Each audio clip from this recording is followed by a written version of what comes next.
29ஆம் தேதி தென்மேற்கு வங்கக்கடலில் புயல் உருவாக வாய்ப்புள்ளதாகவும் அதனால் கடலோர மாவட்டங்களில் இடியுடன் கூடிய கனமழைக்கு வாய்ப்புள்ளதாகவும் சென்னை வானிலை ஆய்வு மையம் தெரிவித்துள்ளது. வரும் 25ஆம் தேதி இந்திய பெருங்கடல் மற்றும் அதனையொட்டியுள்ள தென்மேற்கு வங்கக்கடல் பகுதியில் குறைந்த காற்றழுத்த தாழ்வு நிலை உருவாக வாய்ப்புள்ளதாக சென்னையில் செய்தியாளர்களிடம் பேசிய வானிலை ஆய்வு மைய இயக்குநர் புவியரசன் கூறினார்.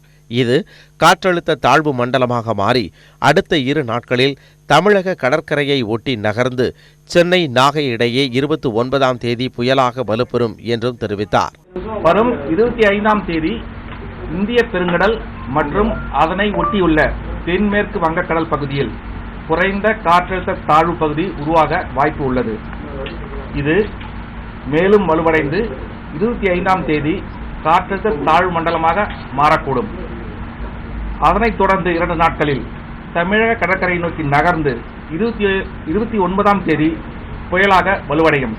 இதன் காரணமாக கடலோர மாவட்டங்களில் 29ஆம் தேதியிலிருந்து இடியுடன் கூடிய கனமழைக்கு வாய்ப்பு உள்ளது.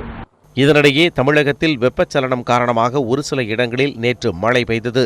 தூத்துக்குடி மாவட்டம் கோவில்பட்டி சுற்றுவட்டாரத்தில் நேற்று பிற்பகலில் வெயில் வாட்டி வதைத்த நிலையில் மாலையில் சுமார் 1 மணி நேரத்திற்கு மேலாக பலத்த காற்றுடன் கனமழை கொட்டி தீர்த்தது. இதனால் சாலைகளில் தண்ணீர் பெருக்கெடுத்து ஓடியது. கழுகுமலை, இனாம் மணியாச்சி, பாண்டவர்மங்கலம் உள்ளிட்ட இடங்களில் சாரல் மழை பெய்ததால் வெப்பம் தணிந்தது.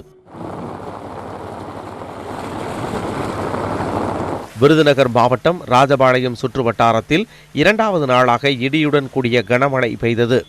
இதனால் ராஜபாளையம் பகுதியில் குடிநீர் ஆதாரமாக திகழும் 6வது மைல் நீர்த்தேக்கத்திற்கும் தண்ணீர் வரத்து அதிகரித்துள்ளதால் மக்கள் மகிழ்ச்சி அடைந்துள்ளனர்.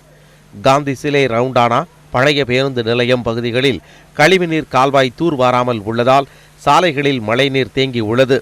இதனால் துர்நாற்றம் வீசுவதால் வாகன ஓட்டிகள் சிரமத்திற்கு ஆளாகி உள்ளனர். சேலம் மாவட்டம் கெங்கவல்லி சுற்றுவட்டாரத்தில் சூறைக்காற்றுடன் கனமழை பெய்ததால் சாலைகளில் தண்ணீர் பெருக்கெடுத்தது.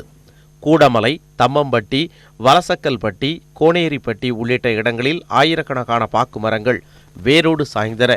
மின் கம்பங்களும் முறிந்து விழுந்ததால் மின் விநியோகம் தடைபட்டது.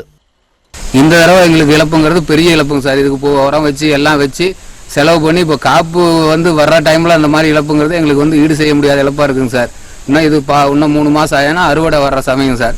இந்த தடவை பூ வச்சு எல்லாம் பிஞ்சோடு இருக்குங்க சார். நீங்களே பார்க்கலாம் சார், பிஞ்சோடு இருக்குது, எல்லாம் சாஞ்சு போச்சு. எங்களுக்கு பேரிழப்பாக இருக்குதுங்க சார். இது கவர்மெண்ட் பார்த்து எங்களுக்கு ஏதோ ஒரு உதவி பண்ணுங்க சார். நாமக்கல் மாவட்டம் ராசிபுரம் பகுதியில் 2 நாட்களாக பலத்த காற்றுடன் மழை பெய்தது. காக்காவெரியை அடுத்த காந்தி நகரில் அமைந்துள்ள பிரசித்தி பெற்ற 7 முனியப்பன் கோவிலில் பலத்த காற்றால் வேப்ப மர கிளை முறிந்து விழுந்ததில் முனியப்பன் சிலையின் தலை சேதமடைந்ததால் பக்தர்கள் கவலையடைந்துள்ளனர். திருவண்ணாமலை மாவட்டம் செங்கத்தை அடுத்த பரமநந்தல், கொட்டாவூர், கல்லாத்தூர் உள்ளிட்ட கிராமங்களில் சூறைக்காற்றால் 500 ஏக்கர் பரப்பளவிலான வாழை மரங்கள் முறிந்து விழுந்தன. இதனால் அரசு உரிய இழப்பீடு வழங்க வேண்டும் என்று விவசாயிகள் கோரிக்கை விடுத்துள்ளனர்.